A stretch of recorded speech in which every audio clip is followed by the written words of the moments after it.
Cool, thank you guys for coming. I'm Joe. As Adam said, I do music under Kincaid. I work as producer, sound designer, and tutor as well. So I've been doing this for like, oh my God, quite a long time now, under different aliases. So I started when I was sort of 17, releasing music on Kerry Chandler's label. Then I went on to do some more kind of like major label work for a while. And this Kincaid project has really been kind of born out of a lot of frustration with that sort of mainstream industry. So it kind of came to a lot of experimentation, just messing around, just like really doing it just for me, really, and playing around with a lot of kind of random techniques. I'm mainly sort of self-taught as well. I've taught at music schools, but I've kind of just had Logic for a long time and just messed around with it in different ways. So a lot of the techniques I'll kind of go through today, it's been like a roundabout way of getting towards some quite practical sort of mixing techniques, practical sound design techniques. There's lots of kind of like slightly odd experimentation going on in there, which definitely has its benefits, I think anyway, kind of has ended up, for me, I find I'm able to produce a slightly more sort of unique sound, or I feel it's unique anyway. So I'm going to share some of that with you today. It's going to be slightly like improvised as well, and I'm kind of hoping to get you guys involved a little bit in that I would like you to record some sounds on your phones to send to me, and we're going to turn them into kind of textures, as for different reasons. I'll kind of go into why I like to use texture as a starting point, and we're going to be going from a blank canvas as well. Please stop me at any point, like if there's something like, what the hell is he doing? You know, any questions are welcome. I'm also going to be going through some quite sort of like low-cost tools that I use. I'm a bit of a cheapskate, and I quite like to use free things as much as I can. So there's some really great free plugins as well, and if you don't catch the name of them, please come and ask me afterwards. Also happy to take emails and send them out to people as well. There's some really great mixing plugins I'm going to use as a part of a bundle that I pay for monthly, which is all kind of scalable, affordable. So as much as possible, I like to use kind of like very accessible means to make my music as well.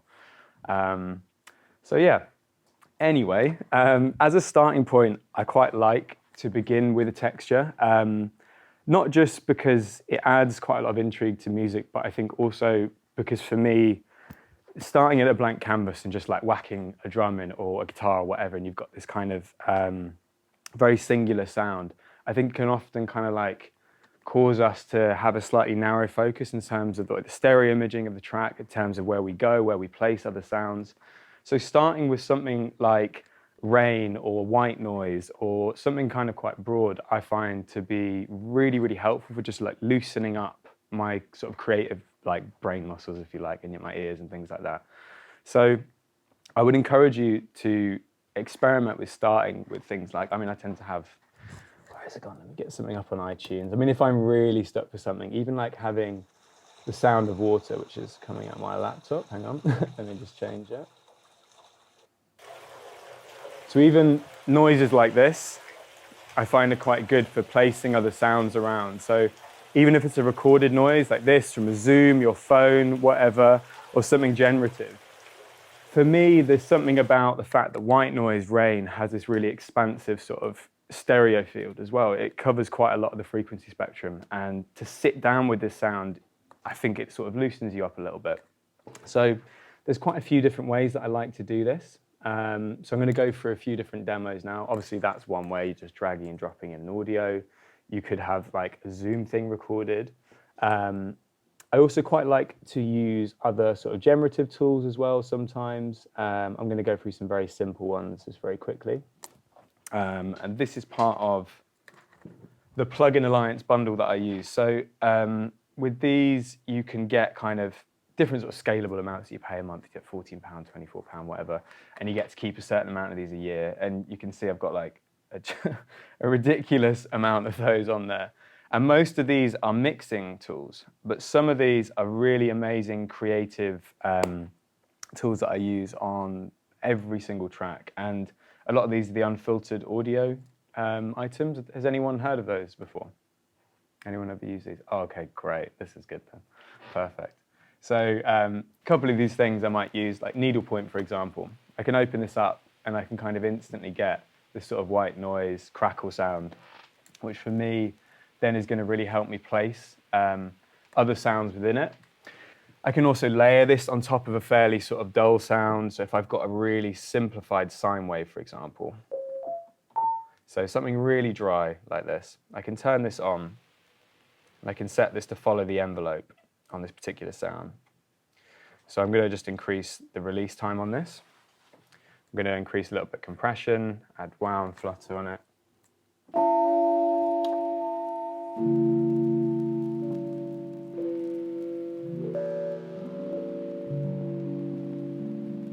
And I can get quite a nice sort of sound almost straight away from this. So simple things like this that I can either make more intrigue on the sound, or I can just leave it playing constantly. And then from this, maybe what I could start doing is adding in kind of drums, for example.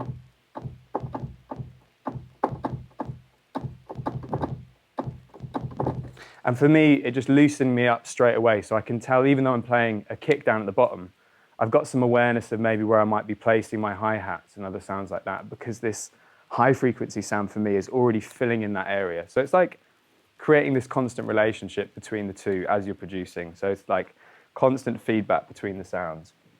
So this is one way of doing it.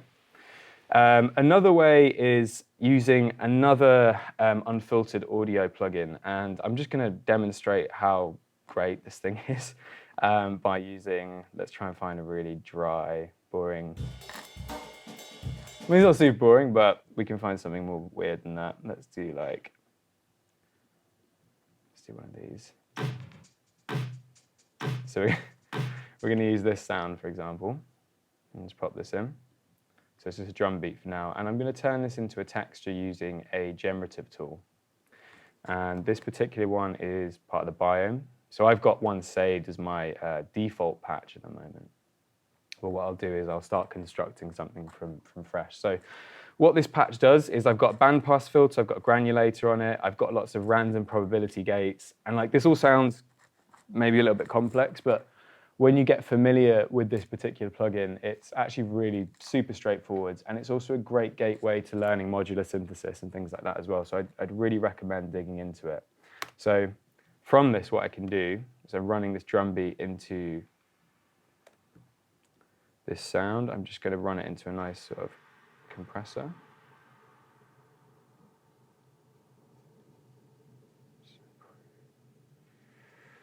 Okay.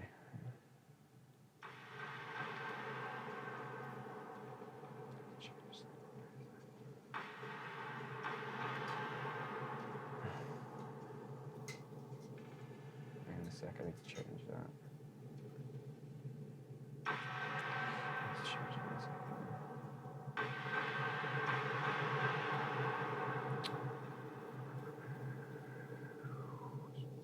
God's sake. Hang on a second, that's very annoying. So with this particular thing, I can load in my kind of generative patch, and it's turning this snare into a kind of ever-evolving sound. And I can use this on other things other than drums as well. So let's say I want to load in like any track, anything melodic. So if I wanted to use kind of musical components to introduce some kind of movement into my sounds, we could use something like this. So I can use something like this, for example, like melodic things with quite a lot of sort of harmonies in it work really, really nicely as well. And so I can kind of just run anything into this little plugin.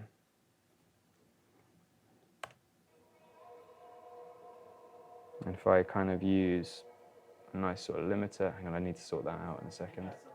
In terms of kind of like starting from a blank canvas, this tool can be really, really useful. So if I even just want to use like the intro of this track and make it a little bit more intriguing, this generative patch is allowing me to kind of get infinitely varying sort of sounds.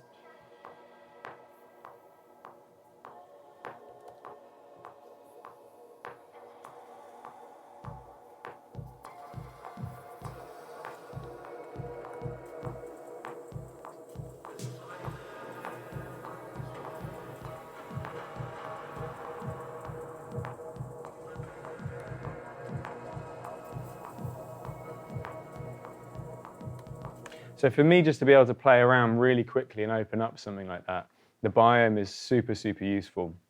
So if I was going to go back on this and just, let's say we're going to build one of these patches from scratch. So I'm just going to check out what I popped in here before. And let's start with a little stutter. Randomized stutter. So I can just show you how this one's connected up as well. So in the biome, what you can do is usually starts with a sort of blank canvas, and you have these kind of two different layers here. So one of them is the kind of the modulation tool or patch. So we've got a filter there, and I can click on this little like drop-down icon, switch to different delays. I can change to granulators. I can change to kind of mixing techniques, like compressors. I can also do a lot of stereo imaging on this. So if I was going to build this from the start, I'd open up the stutter delay. And what you then have the option to do is set certain modulation paths to these individual channels. So I can use a probability gate on this. So we go down to something like random sources, and we use probability gate. And then from there, I'm going to attach the output to stutter. And you can set the probability. So at the moment it's on 50%. I could make it more, I could make it less. So if I kind of go back onto this particular sound.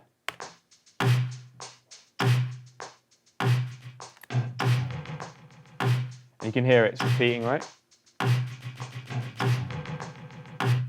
And what I do quite like to do is use things like bandpass filters as well. It's kind of like make it a little bit more randomized for generating this sort of textural feel.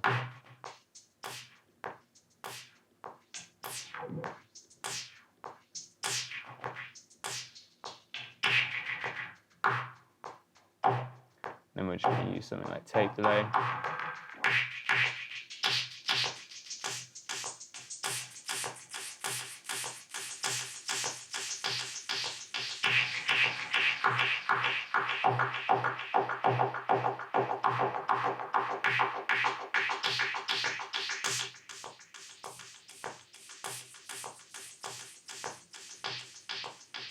I'm using kind of different lengths of LFOs to kind of create evolving modulation on this.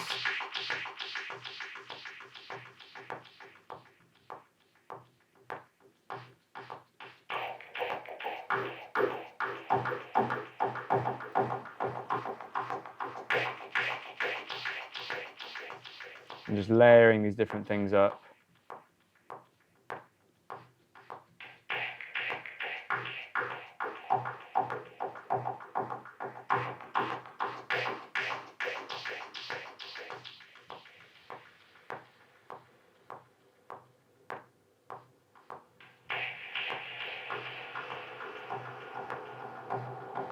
Maybe create some more kind of randomized sounds.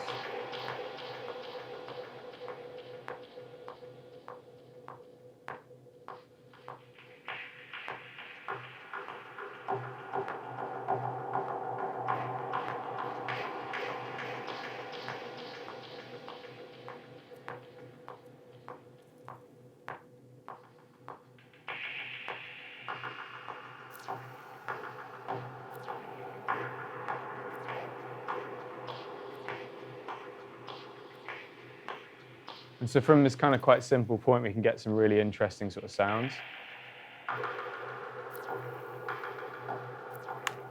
So that's kind of generating things using the biome. And again, I'm just using really simple Apple loops here. So you can kind of see if you had a really interesting sound underneath this, you get some really, really cool sounds out of it.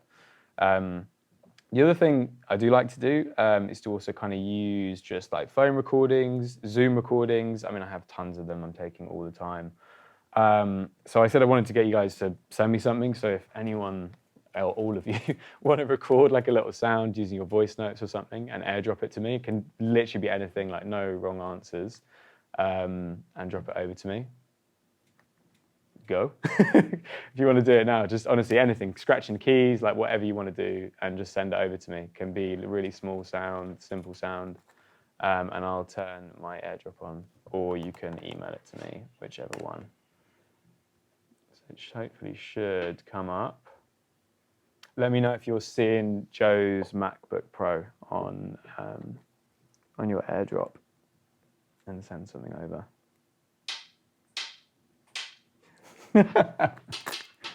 That's it, Adam. I'll give you an example as well.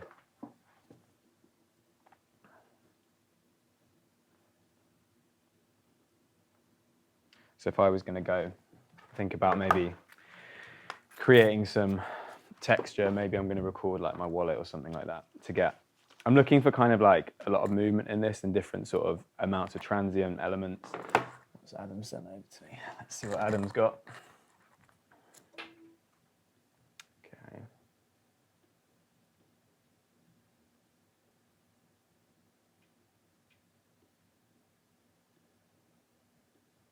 This is you, Adam.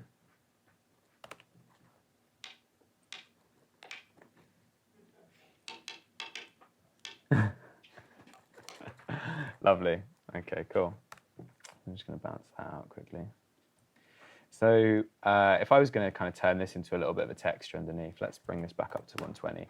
I'm going to move around quite a bit with like the tempo, because it's quite useful with textures to be able to jump around, again, just for ideas, stuff like that. Okay, wicked, thank you guys. Open.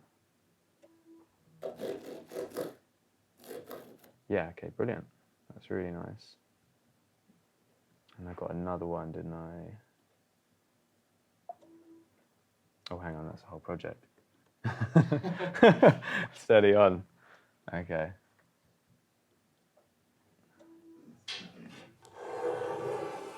Yeah, wicked.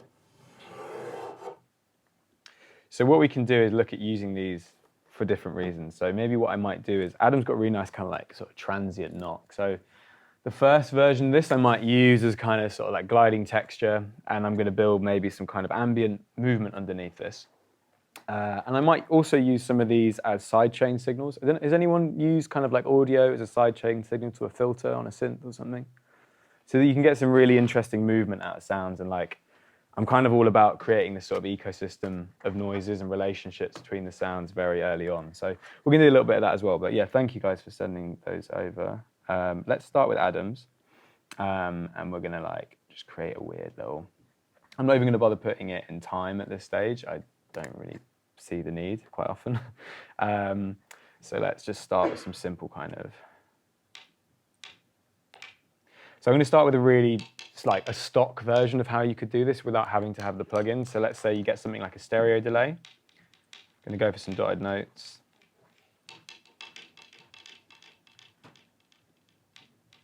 I'm going to layer this up with maybe another slightly slower sound.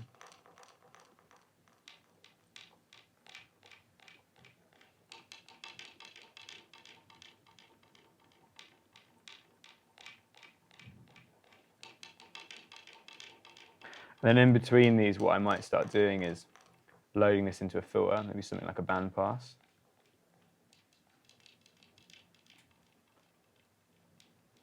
And I'm going to use a compressor to draw it out, because often when we layer up some of these effects, it starts to lose its kind of volume and density. So using a little compressor to draw that out, this can just be, oh, it's a de-esser.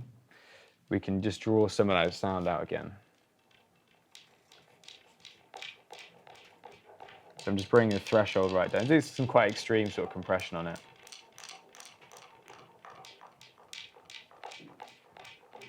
And then I'm going to just use an EQ. There's not really, just in terms of the stacks of effects as well, because I get this question quite a lot, is like, is there a right or wrong way to do it? I would say just absolutely not at this stage. Like, you can mix whatever way you want to do.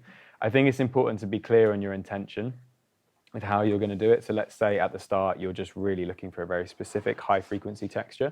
Maybe you do your EQing at that stage, that when you're adding the compressor, you're just immediately drawing out those points that you want, rather than having to work backwards. So it's quite good, just trying to think about the outcome is great, but if you're just experimenting and you're not sure what you want to make that day, I think just try piling things on and don't worry about it too much. I think it's a really good technique of just freeing yourself up a bit rather than worrying like, is my EQ before the compressor, is the compressor after the EQ? Like, it doesn't really matter at this stage too much, as long as you're not like destroying your speakers.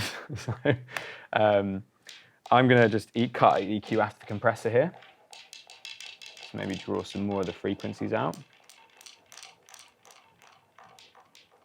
We can look at softening this as well if this is kind of too abrasive. Again, just adding like simple filter movement can do this really nicely. And maybe you're looking to use some randomized kind of filtering.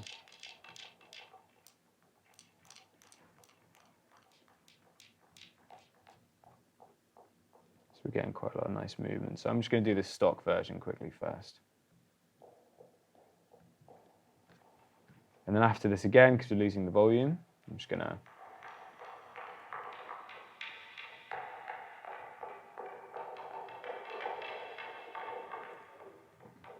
okay, so let's say now you just want to play around with this and a really simple synth. So I'm just going to use kind of simple retro synth version. Just going to use 2 saw waves. Going to make it quite like, I'm actually going to bring the filter cutoff up because what I'm going to do is use this texture as a sidechain signal into the synth to create some kind of interesting movement. So what I want to do is set the synth's parameters to be kind of like, the filter is fully released, so we've got all the harmonic content is coming through on this one.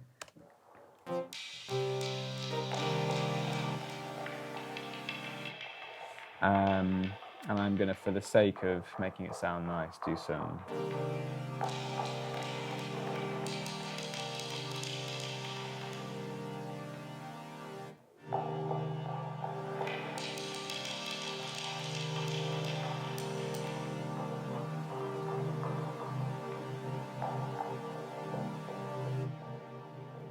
We're going to look at doing.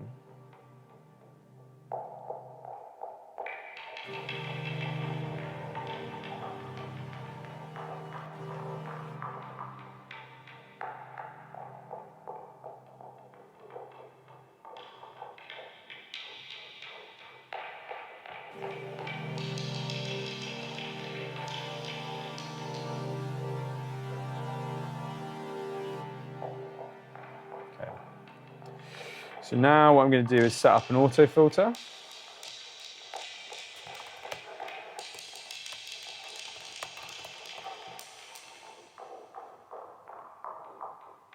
We're going to use Adam's sound as a sidechain.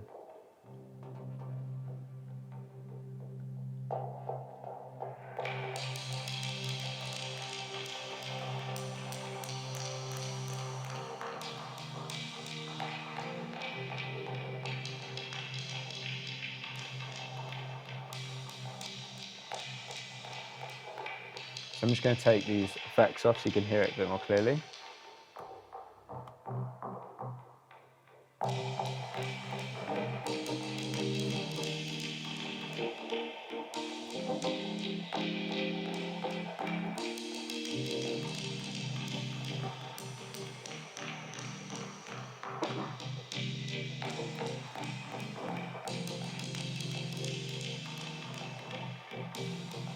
So you get some kind of quite like weird glitchy movement from this. And you can use this with drums as well. Like if you've got a rhythm and you want to set a little bit of a relationship up with the synth, you can kind of like, let's say you send the tops over as a filtering signal. We can get some really interesting movement on this. And it doesn't have to just be kind of like nice cliche sounding pads. I'm just doing that right now because it's a slightly nicer example.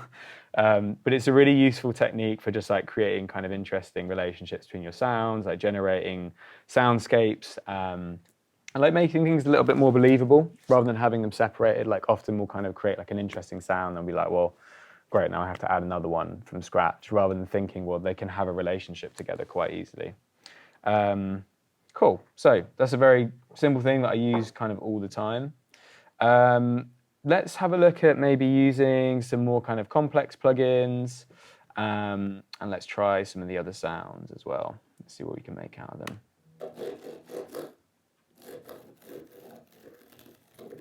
Okay, cool. So this is really nice. In fact, let's leave Adam's one in so we can start layering up some stuff.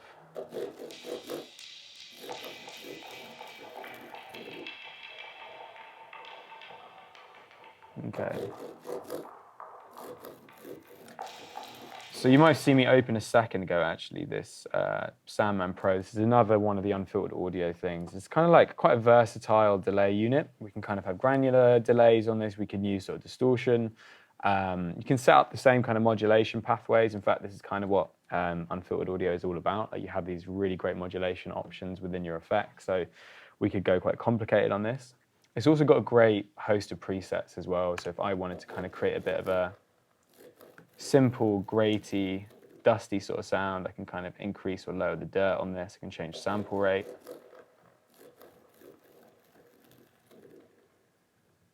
And I can kind of just like bring this up. What I'm doing here, by the way, I'm just using a kind of simple limiter. So I'm pushing the make up a little bit, bringing the threshold down to kind of create a little bit of like density in the sound.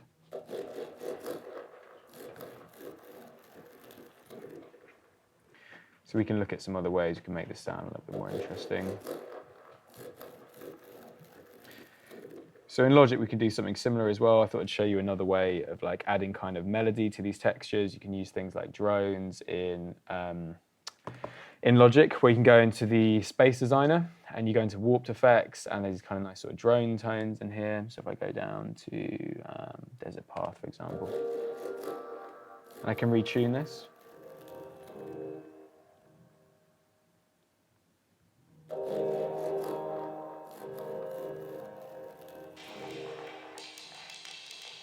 So now I've sort of created this.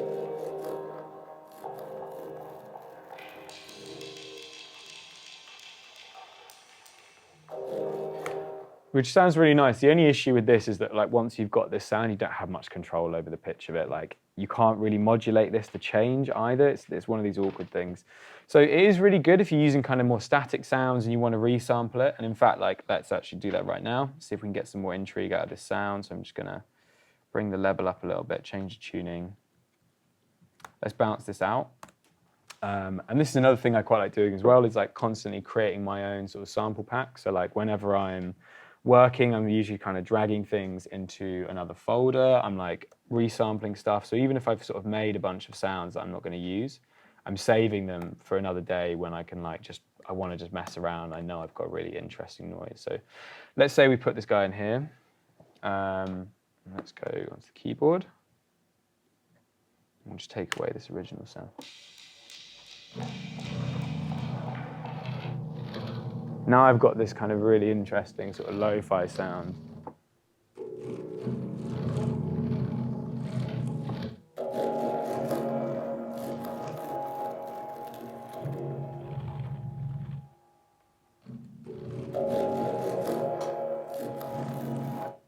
So you get some really cool kind of effects quite quickly. And again, it's all like just about playing around, and I'm quite lazy as well, like inherently, so I don't like to spend long on things. So I kind of want it to sound good sort of straight away. So this is a really good technique for doing that, I find. So let's say now maybe we want to get some sort of drums and noises in there. Let's keep Adam's thing in here. We're going to use this other one in a second for something else. I've just not thought of what it's going to be yet. So we'll get that in there in a minute.